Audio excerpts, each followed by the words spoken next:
નમસ્કાર વિદ્યાર્થી મિત્રો, આજે આપણે અંતઃકેન્દ્રિત સમઘનીય રચનામાં સંકુલન ક્ષમતાની ગણતરી વિશે અભ્યાસ કરીશું. તો આગળના લેક્ચરમાં આપણે સાદા સમઘનીય લેટિસમાં અને સીસીપી રચનામાં સંકુલન ક્ષમતાની ગણતરીનો અભ્યાસ કરેલો. હવે અંતઃકેન્દ્રિત સમઘનીય રચનાને ટૂંકમાં બીસીસી વડે પણ દર્શાવવામાં આવે છે. તો બીસીસીનું પૂરું નામ થશે ઇંગ્લિશમાં બોડી સેન્ટર્ડ ક્યુબિક રચના.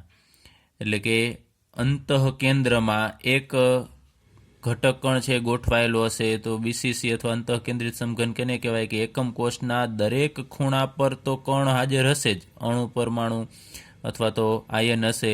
આ ઉપરાંત એક કણ છે એ અંતઃકેન્દ્રમાં પણ હાજર હશે. તો મેં અહીંયા બીસીસીની રચના દર્શાવેલી છે, અંતઃકેન્દ્રિત સમઘનીય રચના. એમાં દરેક ખૂણા ઉપર હશે. મેં અહીંયા દરેક ખૂણા ઉપર નથી દર્શાવેલા, માત્ર અહીંયા આ સમઘનના 8 ખૂણા છે ને આપણે દર્શાવી દઈએ A, B, C, D, E, F, G અને H વડે દર્શાવીએ.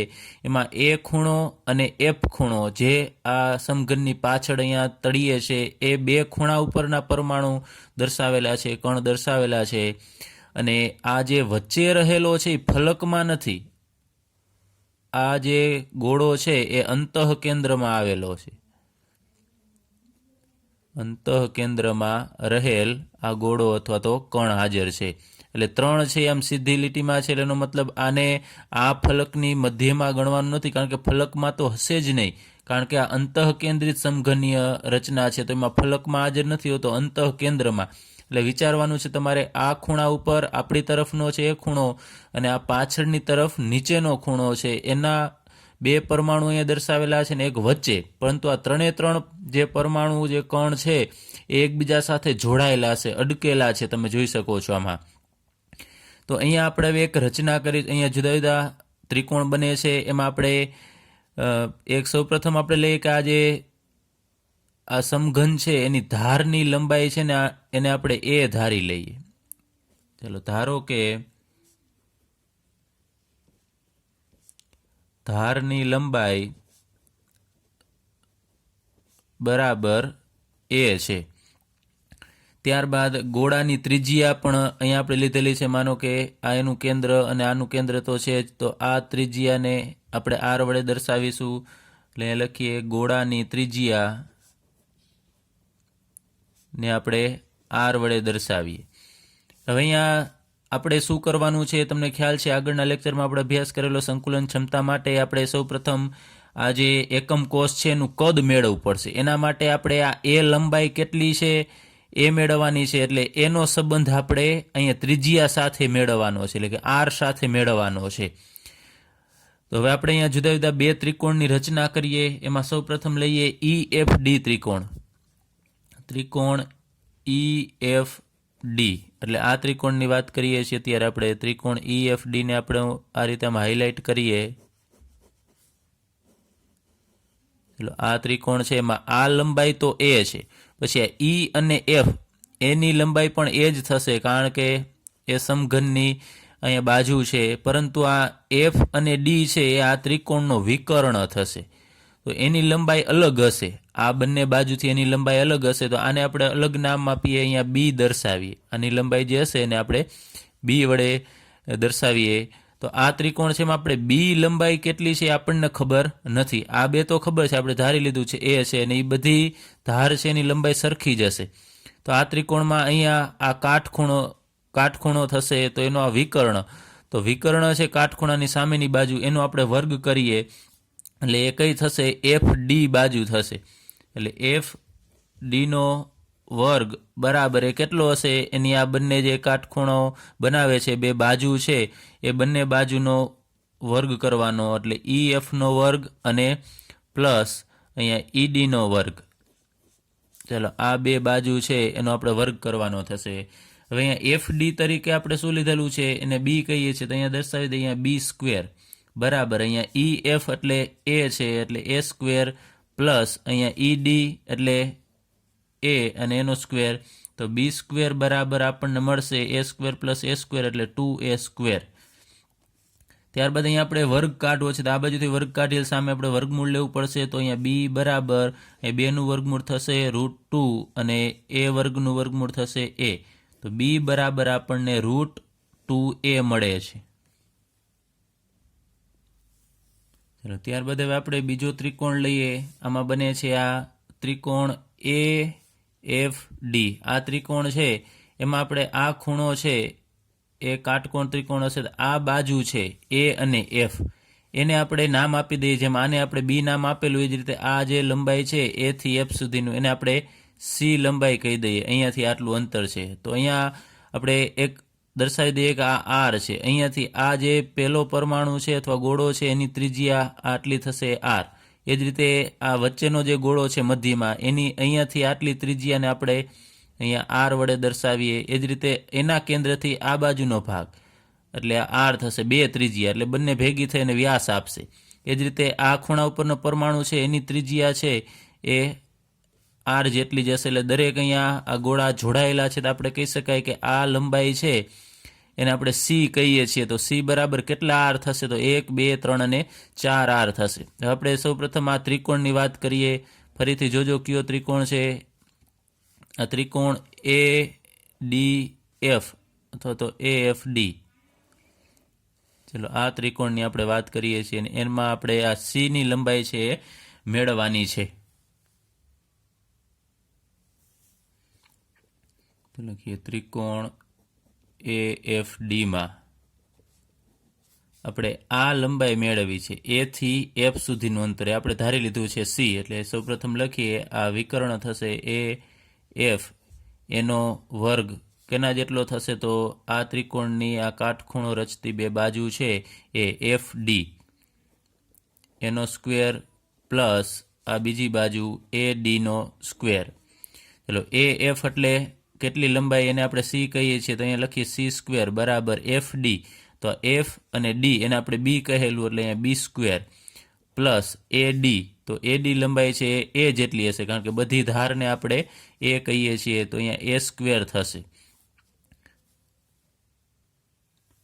હવે અહીંયા B સ્ક્વેર છે એની જગ્યાએ આપણે આ વેલ્યુ મૂકીએ અથવા અહીંયા પણ આપેલું છે આપણે આગળ ઉપર અહીંયા વર્ગમૂળ નથી કાઢેલું ત્યારે B સ્ક્વેર બરાબર શું છે? 2A square. તો અહીંયા B સ્ક્વેરની જગ્યાએ આપણે મૂકી શકાય 2A સ્ક્વેર પ્લસ અહીંયા A સ્ક્વેર અને અહીંયા શું થશે? C square. તો ટોટલ અહીંયા 2A square plus A square એટલે 3A સ્ક્વેર થશે.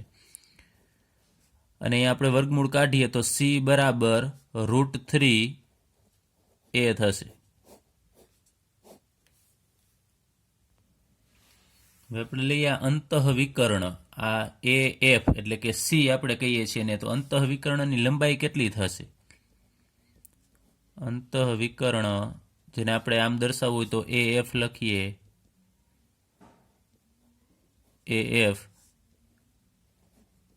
ની લંબાઈ જેને આપણે C વડે દર્શાવીએ છીએ એ કેટલી થશે? તો આપણે ત્રિજ્યા મુજબ લખવું છે. તો આ અહીંયા આપણે વાત કરીએ એમાં એક ત્રિજ્યા, ત્યારબાદ આ ગોળાની અહીંયા 2 ત્રિજ્યા થશે અને આ ગોળાની આ બાજુની 1 ત્રિજ્યા.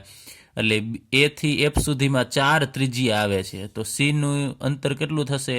4R જેટલું થશે. એટલે C બરાબર 4R મળે. હવે ઉપર આપણે લઈએ છીએ કે C બરાબર √3A અને નીચે C બરાબર 4R. તો બંને C બરાબર જ છે એટલે ડાબી બાજુ સરખી છે તો જમણી બાજુ પણ સરખી જ હશે. તો આપણે જમણી બાજુને સરખાવીએ. આ બંનેને સરખાવતા આપણે અહીંયા લખી શકાય કે √3A બરાબર 4R થશે કારણ કે બંને C બરાબર જ છે. તો આપણે એને કરતા બનાવીએ કે આ ધાર છે એની વેલ્યુ કેટલી થશે? તો A બરાબર 4 છેદમાં અહીંયા √3 અને ઇન્ટુ અહીંયા R. તો ધારની લંબાઈ આટલી થશે 4R બાય √3. અથવા આપણે બીજું આને આ રીતે પણ લખી શકાય. જો ત્રિજ્યા આપણે મેળવવી હોય તો એનું સૂત્ર બીજું લખવું તો આ રીતે લખી શકાય. R ને કરતા બનાવો તો R બરાબર A ઇન્ટુ √3 એટલે આમ લખી શકાય √3 ઇન્ટુ A ના છેદમાં અહીંયા 4. તો આ સૂત્રની મદદથી આપણે જો ધારની લંબાઈ આપેલી હોય તો જે તે અહીંયા કણ છે એની આપણે ત્રિજ્યા મેળવી શકાય અને જો ત્રિજ્યા આપેલી હોય તો આ એકમ કોષ છે એની આપણે ધારની લંબાઈ મેળવી શકીએ. ત્યારબાદ આપણે લઈએ હવે સમઘનનું કદ. તો આપણને આ સમઘનની ધારની લંબાઈ આપણને મળી ગઈ છે A. તો સમઘનનું કદ કેટલું થશે? તો a ગુણ્યા a એટલે કે આપણે કહી શકાય a ક્યુબ જેટલું થશે. તો હવે a ક્યુબમાં આપણે એની કિંમત મૂકીએ જે આપણે મેળવેલી છે. હવે એની કિંમત કેટલી છે એટલા માટે જ આપણે બે પ્રકારના ત્રિકોણ રચી અને બી લંબાઈ અને સી લંબાઈ મેળવવી પડે છે.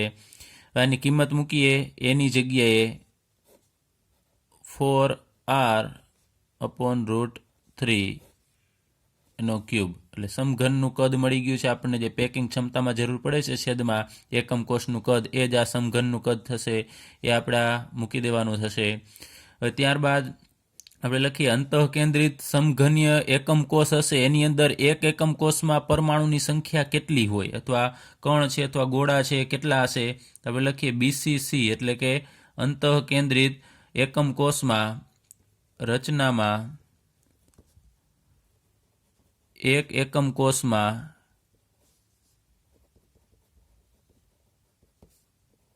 પરમાણુની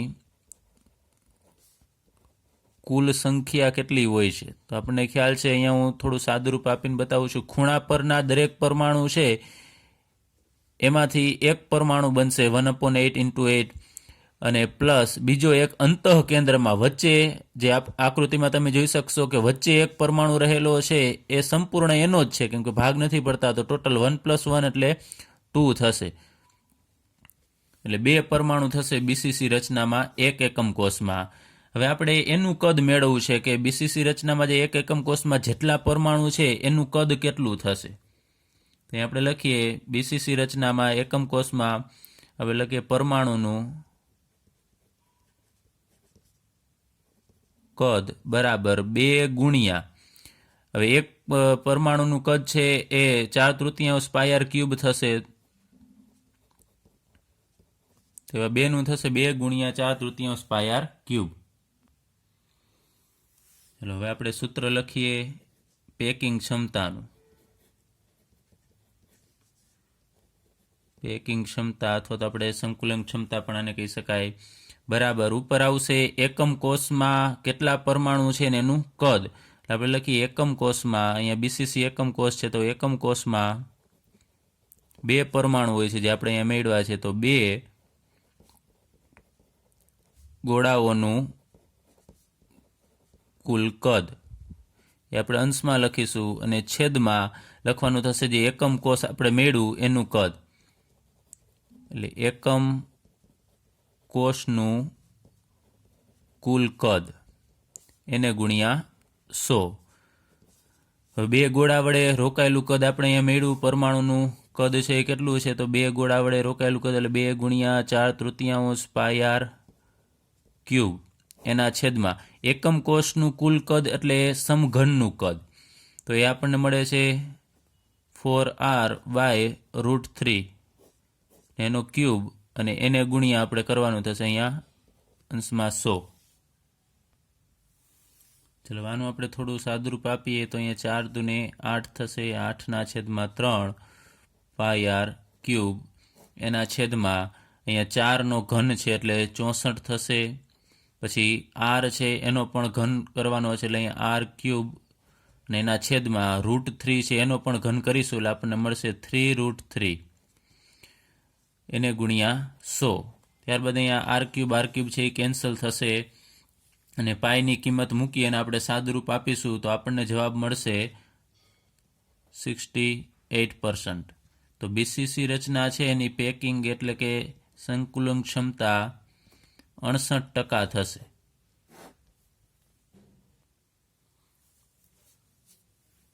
ત્યારબાદ એકમ કોષ પરિમાણ સમાવિષ્ટ ગણતરીઓ વિશે અભ્યાસ કરીએ. તો એમાં આપણે અત્યારે એકમ કોષની ઘનતા મેળવી છે અને આપણે એનું સૂત્ર છે એની આપણે તારવણી કરવાની છે. તો કોઈ પણ પદાર્થ છે એની ઘનતાનું સૂત્ર તો આપણને ખ્યાલ જ છે. ઘનતા એટલે કે દળના છેદમાં કદ. તો અહીંયા આપણે એકમ કોષની ઘનતા, માનો કે અહીંયા કોઈ એકમ કોષ છે એની આપણે ઘનતા મેળવી છે તો એના માટે ઉપર આપણે દળ લેવાનું થશે, નીચે કદ એ એકમ કોષનું જ લેવાનું થશે. એટલે અહીંયા આપણે અંશમાં લખવું પડશે ઉપર એકમ કોષનું દળ છેદમાં લખીએ એકમ કોષનું કદ. આમ તમે જુઓ તો ઘનતા એટલે કે દળના છેદમાં કદ, પણ એકમ કોષ છે એટલે એનું જ એકમ કોષનું આખું દળ લેવાનું છે ને એકમ કોષનું કદ લેવાનું છે. હવે ઘનતાને આપણે ડી વડે દર્શાવીએ છીએ, તમને ખ્યાલ છે ડેન્સિટી ઉપરથી. આપણે ઘનતા મેળવવા માટે શું કરવું પડશે? એકમ કોષનું પહેલાં દળ મેળવવું પડશે કે આ એક એકમ કોષ છે એનું દળ કેટલું છે, અને આપણે કદ મેળવવું પડશે. તો સૌપ્રથમ આપણે લખીએ કે એકમ કોષનું કદ કેટલું હશે. એકમ કોષનું કદ. હવે માનો કે આ એકમ કોષ છે એમાં આપણે આ ધાર છે એની લંબાઈ આપણે એ ધારી લઈએ, તો એની લંબાઈ પહોળાઈ ઊંચાઈ સમઘન હશે તો એ સમાન હશે એ, અને ઊંચાઈ છે પણ એ જ હશે. તો એ ગુણ્યા એ એટલે લંબાઈ ગુણ્યા પહોળાઈ ગુણ્યા ઊંચાઈ એટલે એ ક્યુબ થશે. તો એકમ કોષનું કદ છે એ 1 ક્યુબ જેટલું હશે. ચાલો એક વસ્તુ તો આપણને મળી ગઈ છે. ત્યારબાદ આપણે એકમ કોષનું દળ મેળવવું છે કે આ એકમ કોષ છે એનું દળ કેટલું હશે. તો એકમ કોષ છે એ બીજું કોઈ આપણે તો એ માત્ર એની આમ લાઇનિંગથી દર્શાવીએ છીએ એનો શેપ, બાકી હકીકતમાં તમને ખ્યાલ છે અહીંયા દરેક ખૂણા ઉપર કે બાજુમાં ફલકમાં કે મધ્યમાં એ જેવી રચના હશે એ મુજબ અહીંયા પરમાણુ કે કોઈ પણ અણુ કે આયન હાજર હશે, અહીંયા કણ હશે. તો એનું દળ જે ભેગું થશે ને એ જ આ એકમ કોષનું દળ થશે. ટૂંકમાં જે ગોળા છે પરમાણુ છે એનું આપણે દળ લેવાનું થશે. પરંતુ તમને ખ્યાલ છે આખો સંપૂર્ણ અહીંયા ગોળો છે એ આ એક એકમ કોષનો હોતો નથી, એટલે એનો જેટલો ભાગ આવે એ જ આપણે આ એકમ કોષમાં લખવાનો થશે. તો આપણે લખીએ હવે એકમ કોષનું દળ કેટલું થશે. એકમ કોષનું દળ એટલે આમાં કેટલા પહેલાં તો પરમાણુ છે એ આપણે ધ્યાનમાં લેવા પડશે. માનો કે કોઈ સાદો ઘન હોય, આપણે આગળ ઉપર ગણતરી કરી ગયા છીએ કે સાદો ઘન હોય તો દરેક ખૂણા ભેગા થઈને માત્ર એક જ પરમાણુ બનશે. ત્યારબાદ એ જ રીતે બીસીસી અંતઃ કેન્દ્રિત હોય તો 2 પરમાણુ થશે, ફલક કેન્દ્રિત અથવા સીસીપી હોય તો એમાં 4 થાય છે. તો એ મુજબ અહીંયા આપણે પરમાણુ કેટલા છે એક એકમ કોષમાં એ લખવું પડશે. એટલે અહીંયા આપણે લખીએ એકમ કોષમાં પરમાણુની સંખ્યા એને ગુણ્યા જેટલા પરમાણુ હોય એનું દળ આપણે લઈ લેવાનું થશે કે દરેક પરમાણુનું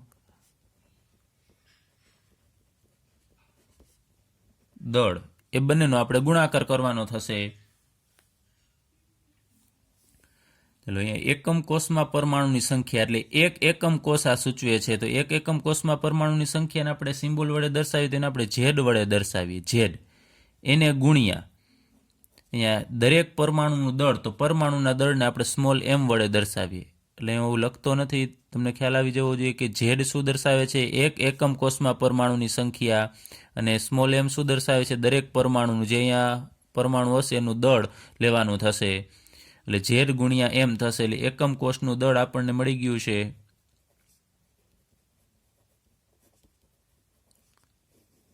ઝેડ ઇન્ટુ એમ.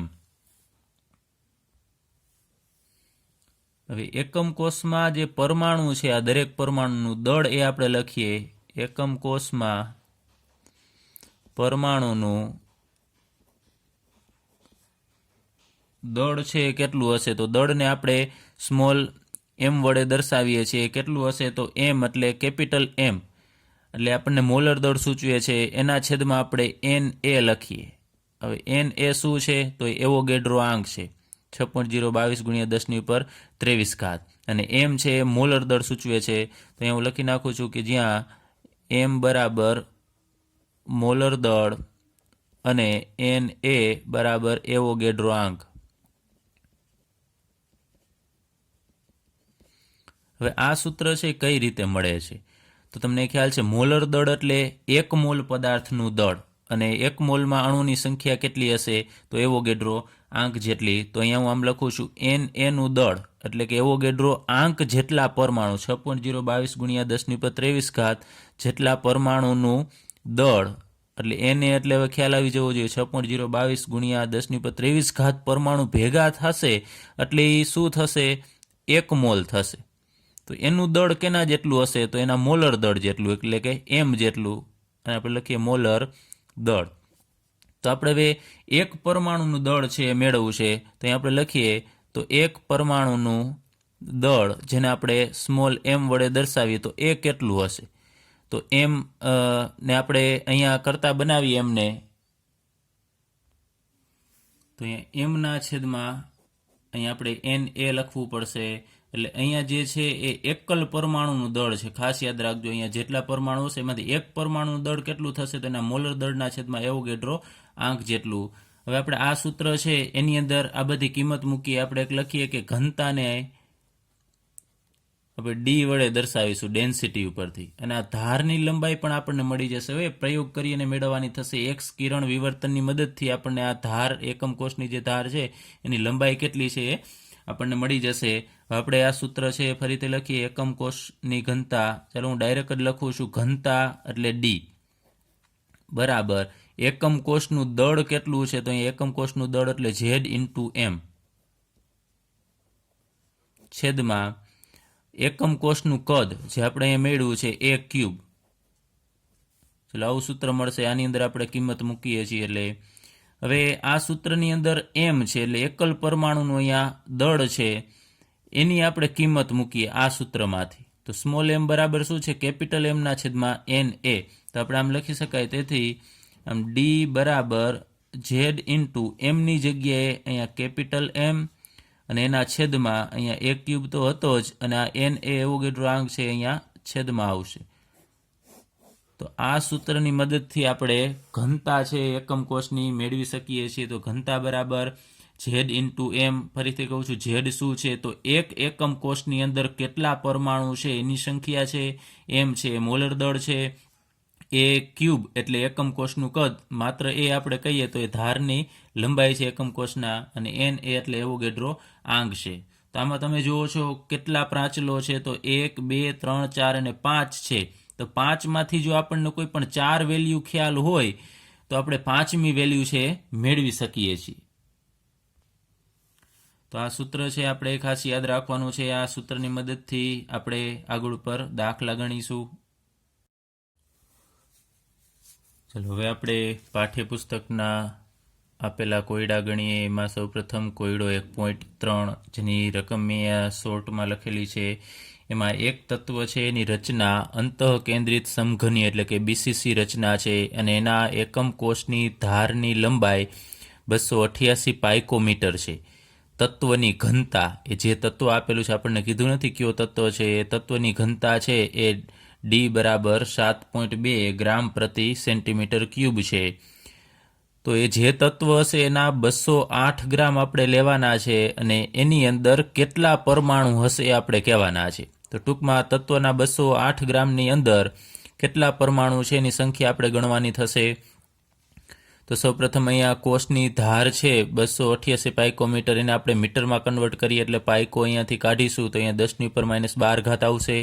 હવે આપણે એને સેન્ટીમીટરમાં કન્વર્ટ કરીએ એટલે 100 વડે ભાગવું પડશે, અથવા તો 10⁻2 ઘાત વડે ગુણવું પડે એટલે 10⁻10 ઘાત સેન્ટીમીટર થશે. અને જો અહીંયા આપણે ઘાત ઘટાડી એક અંક પછી પોઈન્ટ લખવું હોય તો પણ આ રીતે લખી શકાય. 2 પોઈન્ટ આપણે આ બાજુએ ખસીએ તો 2.88 ગુણ્યા 10⁻8 ઘાત સેન્ટીમીટર ક્યુબ થશે. અહીં BCCની રચના દર્શાવેલી છે કે દરેક ખૂણા ઉપર એક પરમાણુ હશે, આ ઉપરાંત અંતઃકેન્દ્રમાં એક પરમાણુ હશે. તો સૌપ્રથમ આપણે લખીએ કે અંતઃકેન્દ્રિત સમઘનીય એટલે કે BCCમાં એક એકમ કોષમાં પરમાણુની સંખ્યા Z બરાબર 2 હશે. દરેક ખૂણા ભેગા થશે એમાંથી એક પરમાણુ બનશે ને એક મધ્યમાં, એટલે 1 + 1 એટલે 2 થશે. આપણે આગળ ઉપર આ સૂત્રનો અભ્યાસ કરી ગયા છે. D બરાબર Z into M upon A cube into NA. એની મદદથી આપણે આ પરમાણુની સંખ્યા છે એ મેળવીશું. તેમાં સૌપ્રથમ આપણે અહીંયા M જે મોલર દળ છે એને કરતા બનાવીએ તો D into A cube into NA થશે, ને Z છે એ છેદમાં જશે. હવે આપણે બધી કિંમત છે એ મૂકીએ તો D એટલે ઘનતા આપેલી છે આપણને 7.2 ગ્રામ પર સેન્ટીમીટર ક્યુબ. ચલો ઇન્ટુ A ક્યુબ એટલે એની જગ્યાએ હવે તમે સાદું રૂપ આપીને પણ મૂકી શકો A ક્યુબનું, અથવા ડાયરેક્ટલી આમ મૂકી શકો. ઇન્ટુ એની જગ્યાએ 288 ગુણ્યા 10⁻10 ઘાત સેન્ટીમીટરનો ક્યુબ, એને ગુણ્યા NA એટલે એવોગેડ્રો આંક 6.022 ગુણ્યા 10⁻23 ઘાત એના છેદમાં અહીંયા Z એટલે પરમાણુ, ઝેડની વેલ્યુ કેટલી થશે તો એ લખીએ આપણે અહીંયા 2 થશે. ચલો આ અહીંયા આપણે લખવું તો લખી શકાય આટલા પરમાણુ પ્રતિ મોલ અથવા મોલ ઇન્વર્સ લખી શકાય, મોલ ઇન્વર્સ. આટલા પરમાણુ 1 મોલની અંદર હશે અને અહીંયા 2 છે એ શું છે તો પરમાણુ, તો અહીંયા આપણે લખીએ પરમાણુ. હવે આ બધાનું સાદરૂપ આપવાનું થશે. અહીંયા 288નો ઘન કરવાનો થશે. કદાચ તમે આનો ઘન કરશો ને તમારા કેલ્ક્યુલેટરમાં અંક ન સમાય તો શું કરવાનું, તો અહીંયા 288ની જગ્યાએ આપણે 2.88 લઈ લેવાનું. 10⁻10 ઘાતની જગ્યાએ 10⁻2 ઘાત છે, 8 ઘાત છે લખવાનું થશે. તો અંક છે નાના થશે ને કેલ્ક્યુલેટરમાં જો કદાચ અંક ન સમાય તો, બાકી જો સમાયતા હોય તો કોઈ પ્રોબ્લેમ નથી. તો હવે આનું સંપૂર્ણ સાદુરૂપ આપીએ તો આપણને જવાબ શું મળશે, હું અહીંયા ડાયરેક્ટલી લખું છું. અત્યારે આનો જવાબ છે 51.8132 અહીંયા ગ્રામ. હવે સેન્ટીમીટર ક્યુબ અને આનો ઘન થશે સેન્ટીમીટર ક્યુબ, એ કેન્સલ થશે એટલે એ નીકળી જશે, માત્ર ગ્રામ વધશે. પછી અહીંયા અમે પરમાણુ એટલા માટે જ દર્શાવેલા છે કે પરમાણુ કેન્સલ થશે અને મોલ ઇન્વર્સ છે વધશે, એટલે અહીંયા લખીએ મોલ ઇન્વર્સ. અથવા તમે ડાયરેક્ટલી પણ આ ન લખો અને ગ્રામ પ્રતિ મોલ લખશો તો પણ ચાલશે. તો અહીં એમ એટલે આપણને આ મોલર દળ મળે છે. મોલર દળ એટલે કે 1 મોલ પદાર્થનું વજન આટલું થશે, દળ આટલું થશે. હવે આના ઉપરથી આપણે પરમાણુની સંખ્યા છે મેળવવાની છે. તો આ શું સૂચવે છે કે 51.8132 આટલા ગ્રામ જો આપણી પાસે તત્વ હશે તો એ કેટલા મોલ કહેવાય, 1 મોલ. અને 1 મોલમાં પરમાણુની સંખ્યા કેટલી હશે, 6.022 × 10⁻23 ઘાત હશે. તો અહીં આપણે લખીએ 51.8132 ગ્રામ એટલે 1 મોલ થશે. એમાં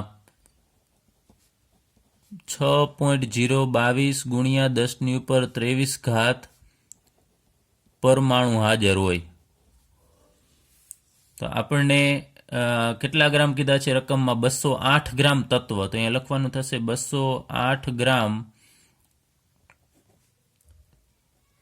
તત્વ હોય તો એમાં કેટલા પરમાણુ હશે, તો આની ત્રિરાશિ મૂકવાની થશે. એમાં આ બંનેનો આપણે ગુણાકાર કરવાનો થશે. 208 × 6.022 × 10⁻23 ઘાત એના છેદમાં 51.8132. તો આનું સાદરૂપ આપીશું એટલે આપણને મળશે જવાબ 24.17 × 10⁻23 ઘાત આટલા પરમાણુ. તો આપણે અહીંયા લખીએ કે તત્વના 208 ગ્રામમાં રહેલ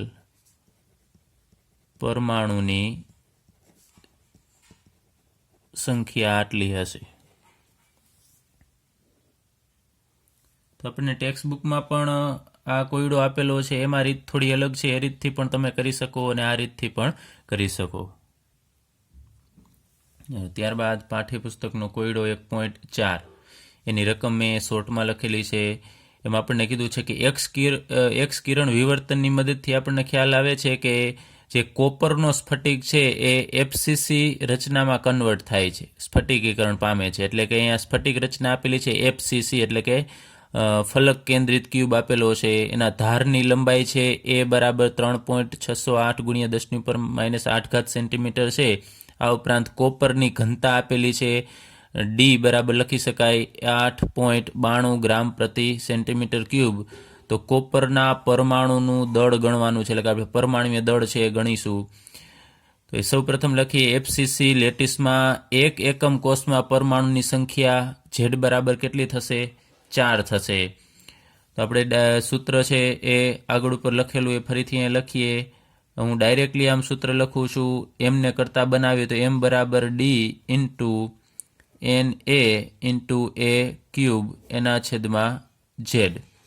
આપણે એમ મેળવવું છે, બધી વેલ્યુ મૂકતા જઈએ. અહીંયા ડી એટલે ઘનતા કેટલી આપેલી છે 8.92, એને ગુણ્યા એવોગેડ્રો આંક એટલે 6.022 × 10⁻23 ઘાત, એને ગુણ્યા એ એટલે ધારની લંબાઈ સેન્ટીમીટરમાં. અહીં યાદ રાખજો ગ્રામ હોય તો અહીંયા સેન્ટીમીટર હોવું જોઈએ, કિલોગ્રામ હોય તો મીટર હોવું જોઈએ. એટલે અહીંયા ગ્રામ છે એટલે અહીંયા સેન્ટીમીટરમાં આપણે રાખવાનું થશે. અહીંયા એની લંબાઈ એ બરાબર થશે 3.608 × 10⁻8 ઘાત અને એનો ઘન કરવાનો થશે. અહીંયા સેન્ટીમીટર ક્યુબ એકમ લખવું હોય તો લખી શકાય. એના છેદમાં ઝેડ એટલે પરમાણુ એકમ કોષમાં 4 રહેલા છે. તો આ બધાનું સાદુરૂપ આપણે આપીએ તો અહીંયા અંશનું અને આનો આપણે 3 વખત ગુણાકાર કરવાનો થશે ને એના છેદમાં 4. તો બધાનું સાદુરૂપ આપણને મળશે 630.7 એને ગુણ્યા હવે અહીંયા 10⁻8 ઘાત છે તો 8 તરીને 24 એટલે -24 ઘાત થશે અને 10⁻23 ઘાત છે તો એનું સાદુરૂપ આપેલ 10⁻1 ઘાત મળશે. હવે આપણે 1 પોઈન્ટ આમ આ બાજુ ઘાત છે આપણે કાઢી નાખવી છે તો 63.07 મળશે અને એનો એકમ થશે ગ્રામ પ્રતિ મોલ અથવા તો યુનિફાઈડ માસ પણ કહી શકાય. તો આ જે આપણને દળ મળે છે એ કોપરનું પરમાણ્વીય દળ છે, સીયુનું પરમાણ્વીય દળ, અથવા આને બીજી રીતે આમ લખવું તો લખી શકાય 63.07 યુનિફાઈડ માસ. ત્યારબાદ પાઠ્યપુસ્તકનો કોયડો 1.5 જેની રકમ છે કે સિલ્વર છે એ સીસીપી લેટિસ રચે છે અને એક્સ કિરણ વિવર્તનની મદદથી ખ્યાલ આવે છે કે એકમ કોષની ધારની લંબાઈ એ બરાબર 408.6 પાઇકોમીટર છે. તો આને આપણે મીટરમાં જ અત્યારે કન્વર્ટ કરી નાખીએ. આ રકમમાં નથી આપેલું, રકમમાં આટલું જ આપેલું છે. અહીંયા આપણે મીટરમાં કન્વર્ટ કરીએ તો પાઇકો કાઢીને એની જગ્યાએ 10⁻12 ઘાત અને મીટર છે એને સેન્ટીમીટરમાં કન્વર્ટ કરવું હોય એટલે આપણે ગુણ્યા 10⁻2 ઘાત મૂકવું પડશે એટલે 10⁻10 ઘાત થશે. અને જો પોઈન્ટ આપણે એક અંક પછી લેવું હોય તો અહીંયા ડાબી બાજુએ 2 પોઈન્ટ ખસીએ તો -8 ઘાત સેન્ટીમીટર થશે. ત્યારબાદ આપેલું છે સિલ્વરનું મોલર દળ 107.9 ગ્રામ પ્રતિ મોલ છે. તો આપણે સિલ્વરની ઘનતા ડી મેળવવાની છે. તો સીસીપી એટલે કે એફસીસી પ્રકારનું થશે અંતઃકેન્દ્રિત. એમાં એક એકમ કોષમાં પરમાણુની સંખ્યા 4 છે એટલે ફલક કેન્દ્રિતમાં જેટલું હોય છે એટલું જ આમાં હોય છે અને એ બંને સમાન જ ગણીએ છીએ આપણે એને. તો ડી બરાબર Z/m ના છેદમાં 1³ n સૂત્રનો ઉપયોગ કરી અને આપણે ઘનતા મેળવીશું. તો ઘનતા મેળવવાની છે તો ડી બરાબર જ છે એટલે કોઈ ચેન્જીસ કરવાનો નથી. તો અહીંયા Z એટલે પરમાણુ કેટલા છે 4 એને ગુણ્યા m એટલે મોલર દળ 107.9 ગ્રામ પ્રતિ મોલ છે. ત્યારબાદ એના છેદમાં a³. હવે ધ્યાન રાખજો અહીંયા ગ્રામ છે તો અહીંયા આપણે પાઇકોમીટર નથી લેવાનું, મીટર નથી લેવાનું અને આ સેન્ટીમીટર આ લેશું. હવે તમે આ પણ લઈ શકો અથવા મેં કીધું એમ જો એનો ઘન કરવાનો થશે તો જો અંક વધી જતા હોય, કેલ્ક્યુલેટરમાં એન્ડ આવી જતો હોય તો તમે આ વેલ્યુનો પણ ઉપયોગ કરી શકો. અત્યારે આપણે આ લખીએ છીએ 408.6 ગુણ્યા 10⁻10 ઘાત એનો ઘન કરવાનો થશે ઇન્ટુ એવોગેડ્રો આંક 6.022 ગુણ્યા 10⁻23 ઘાત. અહીંયા હું યુનિટ લખતો નથી પણ ખાસ યાદ રાખજો અહીંયા ગ્રામ તો અહીંયા સેન્ટીમીટરમાં જ લખવાનું થશે. જો મીટર લેશો તો જવાબ છે બધો ખોટો આવશે કારણ કે બધું ઉડવું જોઈએ, એકમ છે કેન્સલ થવા જોઈએ. તો આનું સાદુરૂપ આપીએ તો આપણને જવાબ મળશે 10.68 અને અહીંયા ગ્રામ છે તમે જુઓ છો એ ગ્રામ અહીંયા હશે જ એટલે ગ્રામ અને સેન્ટીમીટર ક્યુબ છે એ વધશે.